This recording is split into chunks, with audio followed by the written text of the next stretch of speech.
미국의 심리학자 마틴 셀리그만이라는 사람이 있습니다. 이 사람이 이야기한 단어, 개념 중에서 학습된 무기력이라는 단어가 있어요. 이게 무슨 뜻이냐면요. 피할 수 없고 극복할 수 없는 상황과 환경에 계속 노출되다 보면은 이제 그 상황을 피할 수도 있고 극복할 수도 있는데 스스로 그 상황을 회피하고 극복하려는 그런 생각이 전혀 없어지는 그런 현상을 말하는 겁니다. 예를 들어서 이런 거예요. 서커스단의 코끼리 한번 생각해 보세요. 어린 코끼리가 잡혀왔습니다. 이 어린 코끼리를 처음에 길을 들일 때 다리에다가 쇠사슬을 엮는데요. 그래가지고 땅에 박힌 단단한 말뚝에 그 새끼 코끼리를 연결해 놓습니다. 그러니까 처음에 아무리 애를 쓰고 힘을 써서 격하게 움직여 봅니다. 그럼 말뚝이 나올까요? 쇠사슬에서 다리가 풀릴까요? 힘이 없어요, 그러기에는. 그래서 아무리 시도를 해봐도 그 묶임에서 자유로워질 수가 없는 거죠. 그러면 이러한 상황에서 자란 코끼리는요, 이제 어른이 되잖아요. 힘도 세지고 등치도 커집니다. 그럼 어때요? 얼마든지 할 수 있죠. 그런데 이 코끼리에게요, 새끼줄을 묶어서 썩은 나무 말뚝에다가 그걸 연결해 놓는 거예요, 다리를.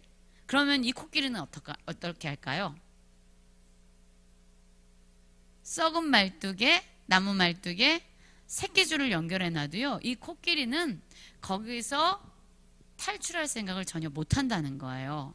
왜 그럴까요? 이미 너무나도 많이 경험이 된 거죠. 할 수 없다. 도망갈 수 없다. 어렸을 때 아무리 해봐도 이거는 불가능했다. 그래서 실상 자기가 얼마나 힘이 센지, 자기가 등치가 얼마나 큰지도 모르고 그 새끼줄에 묶여있는 그 나무 썩은 말뚝도 풀어낼 수 없는 그런 상황이 연출된다는 거죠. 이것을 학습된 무기력이라고 말합니다. 여러분, 우리의 삶은 어떻습니까? 여기에 있는 우리 성도님들의 삶을 이렇게 생각해 보면은 참 우리도 그러한 삶을 사는 것 같아요. 해결되어지지 않는 문제들이 끊임없이 우리에게 다가오지요. 자녀의 문제, 1년, 2년이면 끝날 줄 알았는데 끊임없이 몇십 년 동안 지속되어지는 분도 있습니다. 건강의 문제로 말미암아 힘겨워하는 분도 있지요. 하루 이틀이면 회복될 줄 알았는데 계속적으로 그 건강의 문제가 우리를 힘겹게 할 때도 있어요. 또한 재정의 문제, 물질의 문제, 조금만 노력하면 이 상황에서 벗어날 수 있을 거야 라고 생각했지만 아무리 노력해도 상황이 나아지지 않고 그 재정적인 물질의 어려움이 풀리지 않는 경우를 우리는 종종 경험하게 됩니다. 또 관계의 깨어짐에서 어려운 분들도 있지요. 그래도 이렇게 사과하면 좀 나아지지 않겠어 하지만 그 관계가 1년, 2년, 3년, 몇십 년 동안 묵혀 있어서 도무지 해결될 기미조차 보이지 않는 문제 가운데서 우리가 스스로 하루 이틀 지쳐가는 성도님들이 많이 있어요. 우리 성도님들은 어떻습니까?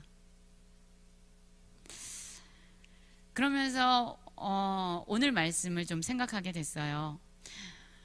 우리 성도님들의 삶이 각자 다 다른 문제와 다른 상황에 맞닥뜨려져 있습니다.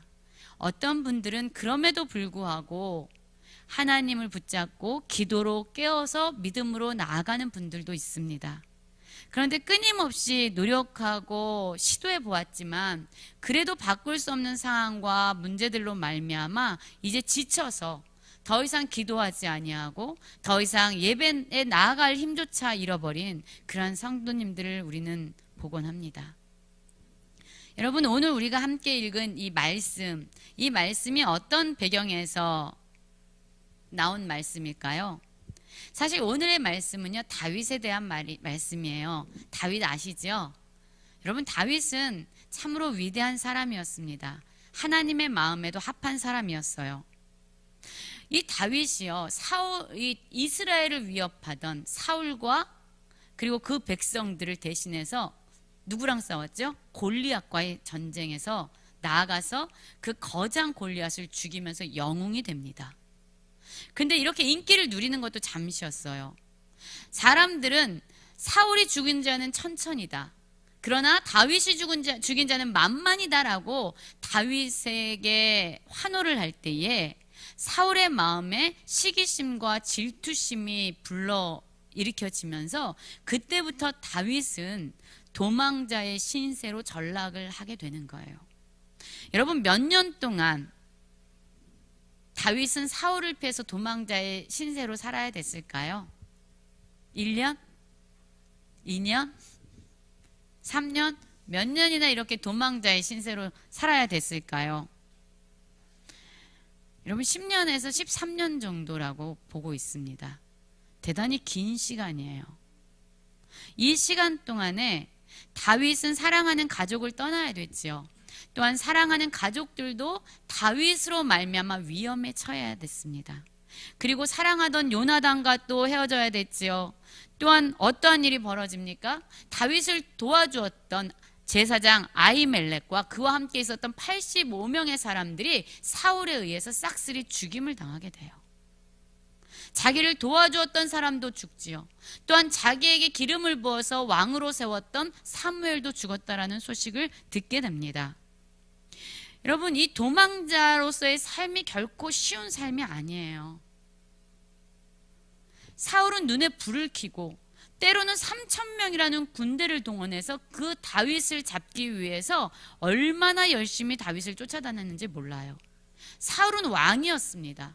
이스라엘의 가장 강력한 힘을 가지고 있는 왕이었지요.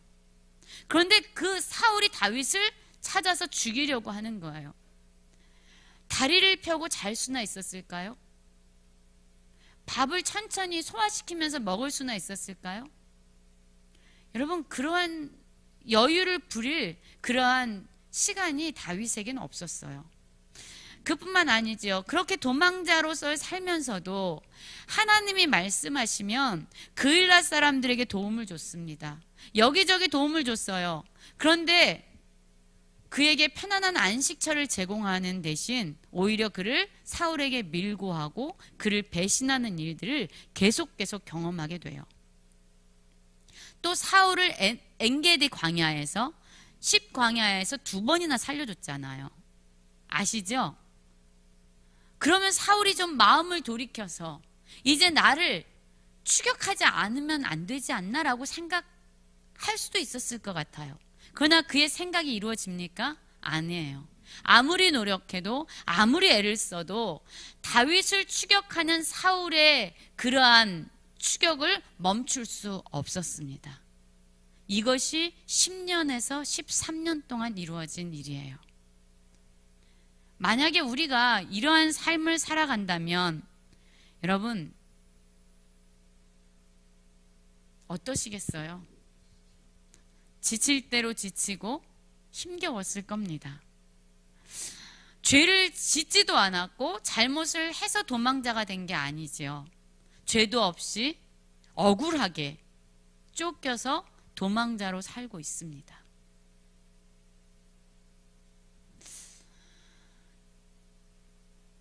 여러분, 이 다윗이 오늘의 말씀, 첫 말씀 27장 1절 말씀 한번 볼까요? 오늘 한번 같이 읽어보겠습니다. 27장 1절입니다. 뭐라고 시작하고 있죠? 다윗이 그 마음에 생각하기를 내가 후일에는 사울의 손에 붙잡히리니 블레셋 사람들의 땅으로 피하여 들어가는 것이 좋으리로다.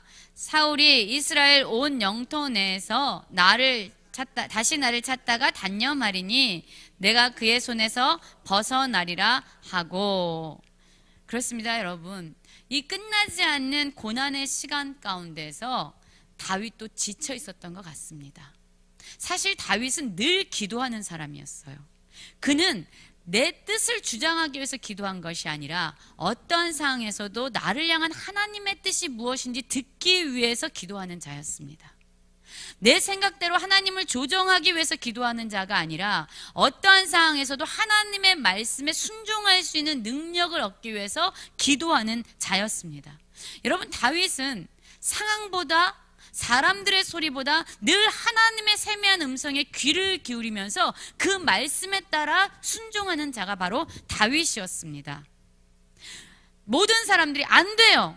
우리도 사울에게 걸려서 죽을 수 있어요 라고 이야기하면서 고사하고 만류해도 다윗은 하나님의 뜻이라면 아니다, 나는 그일랏 사람들을 구원하러 가야겠다라고 하면서 그들을 구원하러 가는 사람이었어요. 전쟁 때마다 승승장구했던 사람입니다. 그럼에도 불구하고 다윗은 하나님께 기도함으로 엎드려서 하나님, 내가 전쟁에 나가야 됩니까? 나가지 말아야 됩니까? 하나님, 내가 어떠한 방식으로 싸워야 됩니까를 늘 겸손함으로 물었던 사람이 바로 다윗이었습니다.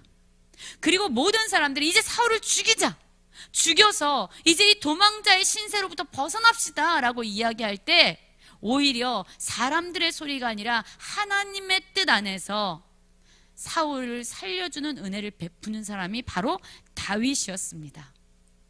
그런데 여러분, 이러한 상황 속에서 늘 깨어서 기도했던 다윗이 많은 시간에도 바뀌지 않는 상황, 변하지 않는 문제를 보면서 점점 하나님에게 눈을 감고 현실에 집중하기 시작한 거예요.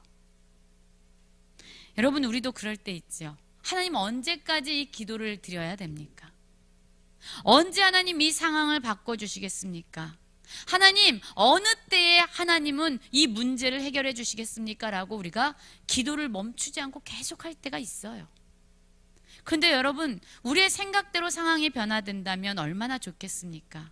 변화되지 않는 상황 가운데 우리는 날마다 씨름하며 그렇게 서 있다가 이제 하나님에 대해서 열려 있었던 눈이 감겨지고 현실을 보게 되는 거예요.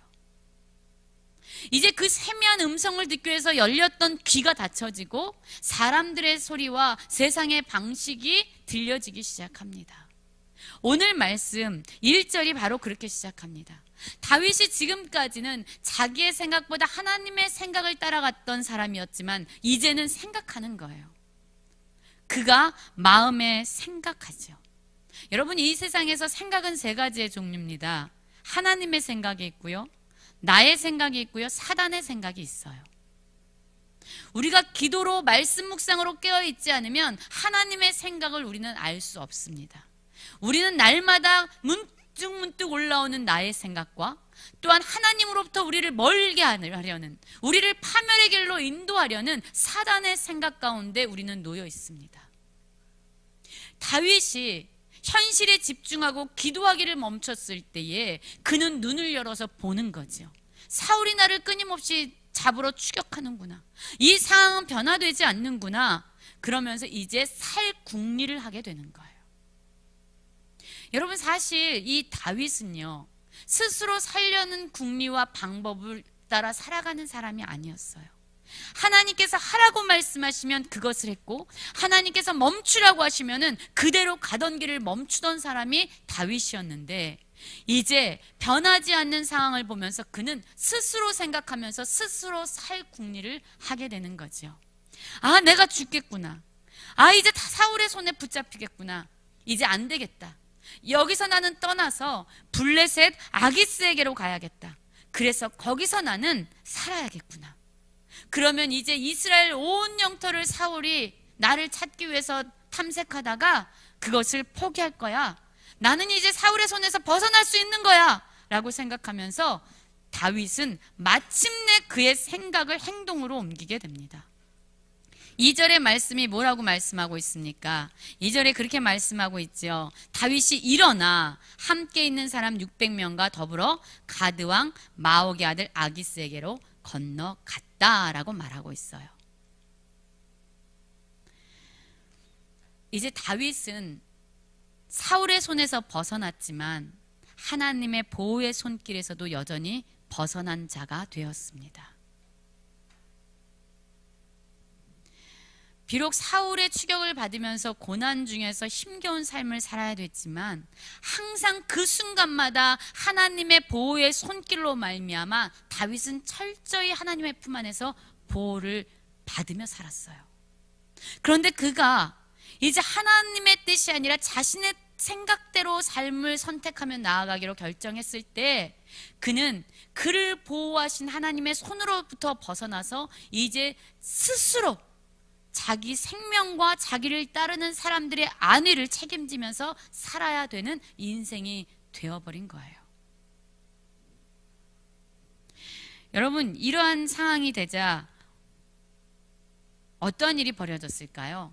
다윗이 아기스를 찾아갑니다. 블레셋 땅으로 들어가죠. 그리고 아기스에게 은혜를 구합니다. 그러자 아기스가 이 다윗에게 그와 함께하는 모든 사람들을 위해서 시글락이라는 성읍을 내어주게 돼요. 여러분, 이제는 다윗이요, 그가 생각한 대로 모든 일이 다 해결된 거예요. 자기 생각대로 블레셋 땅에 왔더니 사울도 이제 더 이상 자기를 추격하지 않아요. 이제 시글락이라는 성읍도 얻었어요. 이제 자기와 함께하는 사람들과 함께 다리도 뻗고 잘 수 있고 먹는 것도 천천히 소화시키면서 먹을 수 있는 그런 상황이 그들에게 펼쳐진 겁니다. 좋았을까요? 좋겠죠. 네. 그런데 이 다윗에게 또 다른 문제가 생기죠. 그 문제가 무엇이냐면 이제 아기스의 신임과 인정을 받지 않으면 그가 살아갈 수 없구나라는 두려움에 휩싸이게 되는 거예요. 여러분, 하나님을 신뢰하며 나아갔을 때 다윗에게는 두려움이 없었습니다. 그에겐 담대함이 있었어요. 그러나 그가 하나님의 손을 벗어나자 그의 마음에는 끊임없는 불안과 끊임없는 두려움이 그를 사로잡게 됩니다.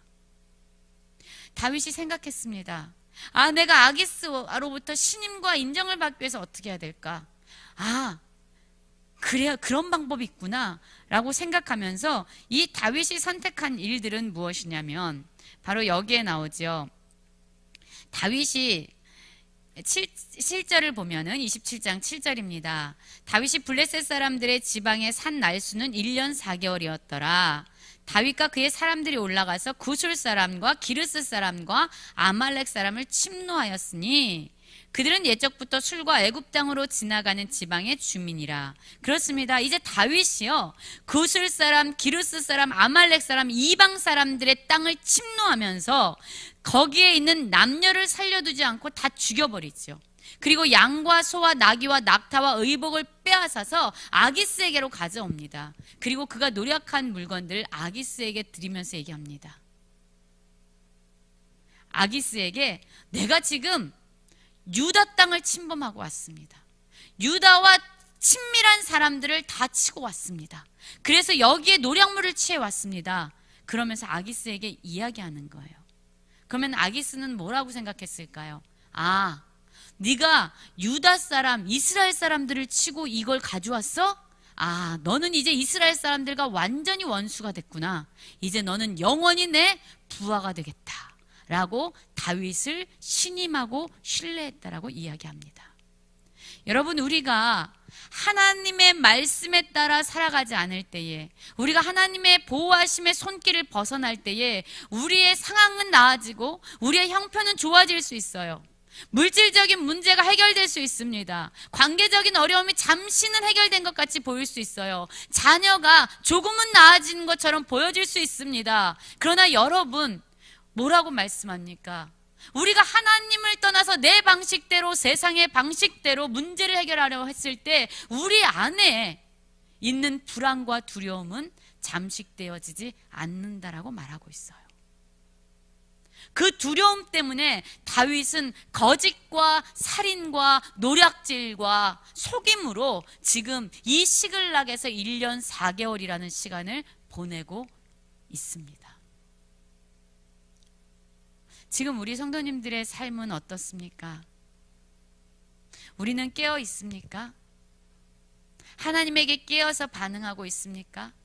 아니면 현실에 지치고 힘들어서 이제 애써서 하나님의 음성을 듣고 하나님의 말씀 앞에 무릎을 꿇기보다 그냥 사람들이 이야기하는 소리대로, 눈에 보여지는 대로, 세상의 방식대로 우리 역시 그렇게 살아가고 있지는 않습니까? 우리가 부딪힌 문제와 상황들을 세상의 방식과 내 생각대로 풀어가고 있지는 않습니까? 그럼에도 불구하고 여전히 내 안에 해결되어지지 않는 두려움과 불안함으로 말미암아 우리는 지쳐가고 있지는 않습니까? 지금 다윗의 상황이 바로 그러한 상황 가운데 있었던 겁니다. 그러자 이 다윗을 신뢰했던 아기스가 마침내 이렇게 얘기하는 거예요. 다윗아, 내가 너를 신뢰하지. 이제 이스라엘 백성들과 하는 전투가 있는데 나와 함께 가서 이스라엘 백성들을 함께 치자라고 이야기하는 거예요. 여러분, 이것은 다윗에게 엄청난 시련의 시간이 아닐 수 없지요. 왜냐하면 다윗은 이스라엘의 왕이 될 사람입니다. 그런데 이스라엘의 왕이 될 다윗이 자기 백성을 치는 전쟁에 나아간다면 이제 그에게는 엄청난 큰 위기가 오는 거예요. 그런데 다행히 이러한 순간에 하나님의 손길이 역사하셔서 아기스의 신임은 받았지만 블레셋 장관들로부터 다윗은 우리 편이 아닙니다. 그 전쟁에 나가면 우리의 대적이 될 것입니다 라는 블레셋 장관들에 의해서 다윗은 다시 블레셋 땅 자신이 거주했던 시글락으로 돌아가게 되죠. 여러분, 이 상황 가운데서 다윗이 얼마나 안도했을까요? 내 백성과 싸우지 않는 그러한 하나님의 보호의 손길이 열려진 거죠. 그리고 나서 오늘 우리가 30장에 읽었던 말씀이 진행되어지는 거예요. 우리 30장 한번 말씀 다시 한번 볼까요? 30장 6절의 말씀입니다. 우리 6절 말씀 한번 다 같이 읽겠습니다. 사무엘상 30장 6절 말씀입니다. 함께 읽겠습니다.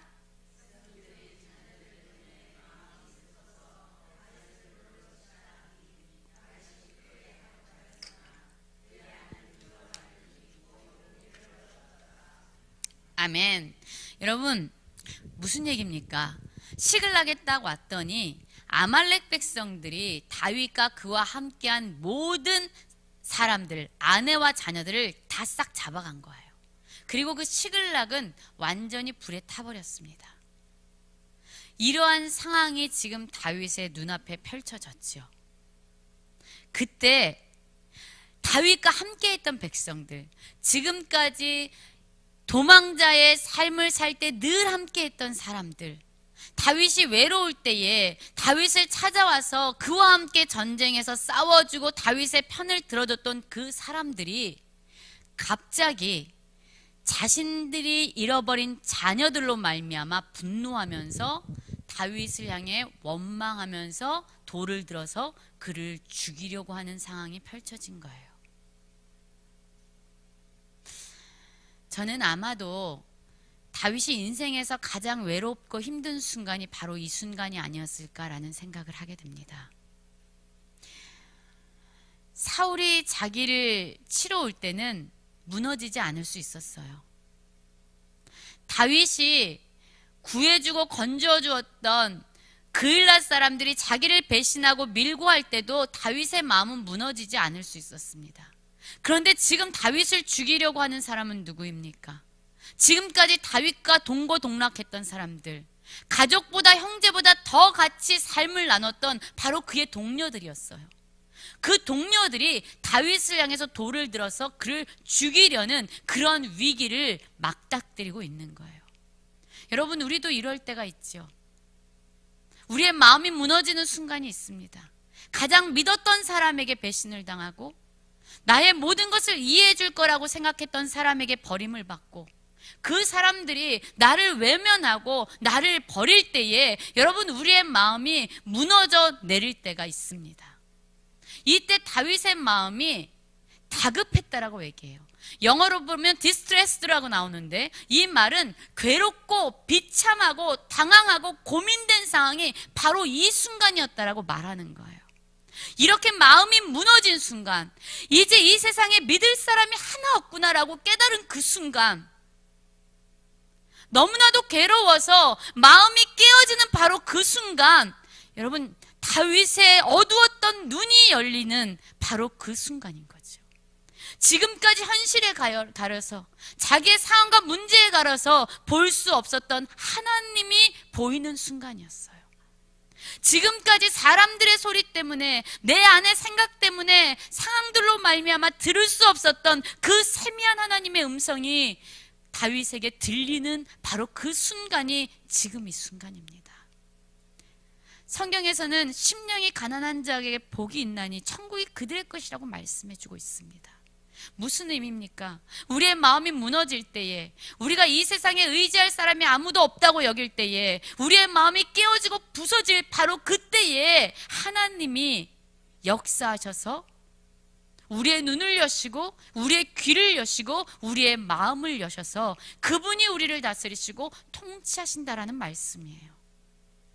다윗은 이 순간 괴롭고 당황하고 비참하고 이 고민하는 이 뭐라고 말씀합니까? 다윗이 크게 다급하였으나 그의 하나님 여호와를 힘입고 용기를 얻었더라 라고 말하고 있습니다. 더 큰 문제가 온 것 같지만 바로 그 문제를 통해서 현실 속에서 잠들고 있었던 다윗을 흔들어 깨우시는 하나님의 손길이 역사하고 있는 순간입니다. 자기가 그렇게 믿고 신뢰했던 사람들에게 배신당하고 위험에 처했을 때 오히려 영적으로 잠들어 있는 다윗을 흔들어 깨우시면서 일어나라고, 이제 기도하라고, 다시 나의 음성을 들으라고 그를 붙잡아 일으켜 세우시는 하나님의 손길이 다윗에게 임하여진 겁니다. 여러분, 우리에게도 이러한 순간이 있지 않습니까? 우리를 깨우시는 하나님의 손길을 오늘 이 시간 우리 모두가 경험하기 원합니다. 우리가 계속되는 문제와 상황 가운데서 어쩌면 우리의 영혼도 잠들어 있는지 모르겠습니다. 하나님은 지금 우리를 깨우고 계세요. 제발 일어나라고, 현실에 매이고 잠들어 있는 우리의 영혼을 향해서 하나님은 오히려 크게 종을 흔들면서 우리를 깨우고 계십니다. 삶의 문제를 통해서, 삶의 어려움을 통해서, 삶의 고난을 통해서 우리로 하여금 일어나라고, 깨어있으라고 하나님은 우리를 흔들어 깨우고 있습니다. 여러분, 우리를 깨우신 하나님에게 다시 한번 깨어 반응하는 자들이 되기 원합니다. 삶은 개구리 증후군이라는 말 아시죠? 개구리를 뜨거운 물에 담그면 바로 팔딱하고 뛰어나옵니다. 그런데 개구리를 어떻게 하죠? 미지근한 물에 넣고 0.2도 미만으로 온도를 서서히 올리면 그 개구리는 뜨거운 물에 죽게 되죠. 여러분, 우리가 삶의 어려움과 문제 속에서 처음에는 깨어서 기도하고 말씀을 묵상하고 하나님의 음성을 들으려고 합니다. 그런데 그것을 하다 보면 여전히 변화되지 않네, 여전히 환경은 똑같네라고 얘기하면서 기도를 하루 쉬고, 말씀 묵상을 하루 쉬고, 예배를 하루 쉬고, 그리고 나중에는 이틀을 쉬고 3일을 쉬고 그래도 괜찮네 하면서 우리의 영은 점점 잠들어 가게 됩니다. 그때 하나님은 우리의 삶에 때로는 폭풍우를 보내시고 고난을 통해서, 문제를 통해서 우리를 다시 흔들어 깨우십니다. 이 상황에서 다윗은 다시 일어나 하나님에게 묻는 자가 됩니다. 다시 기도하러 나가는 거지요. 우리 30장 7절 한번 보겠습니다. 다 같이 한번 읽어볼까요? 30장 7절입니다. 시작. 다윗이 아히멜렉의 아들 제사장 아비아달에게 이르되 원하건대 에봇을 내게로 가져오라. 아비아달이 에봇을 다윗에게로 가져가매 다윗이 여호와께 묻자와 이르되 내가 이 군대를 추격하면 따라잡겠나이까 하니 여호와께서 그에게 대답하시되 그를 쫓아가라. 내가 반드시 따라잡고 도로 찾으리라. 아멘. 잠들어 있던 다윗이 다시금 하나님 앞에 기도로 깨어있는 자가 됩니다. 다시 묻지 않던 다윗이 다시금 하나님 앞에 엎드려 묻는 자가 됩니다. 여러분, 우리의 삶에 오는 어려움과 폭풍우는 우리를 죽이기 위한 하나님의 그러한 일하심이 아닙니다. 잠들어 있는 우리를 깨우셔서 다시금 하나님께 살아서 믿음으로 반응하라고 우리를 부르시는 하나님의 외침입니다. 우리가 그 소리를 듣기 원해요. 그래서 영적인 잠이 깨어서 이제 하나님께 반응하고 하나님의 세미한 음성을 듣고 하나님께 믿음으로 나아갔던 다윗과 같이 다시 기도로, 예배로, 말씀 앞에 살아있는 우리 모든 성도님들이 되기를 간절히 기도합니다. 이 시간 함께 기도하며 나아가겠습니다.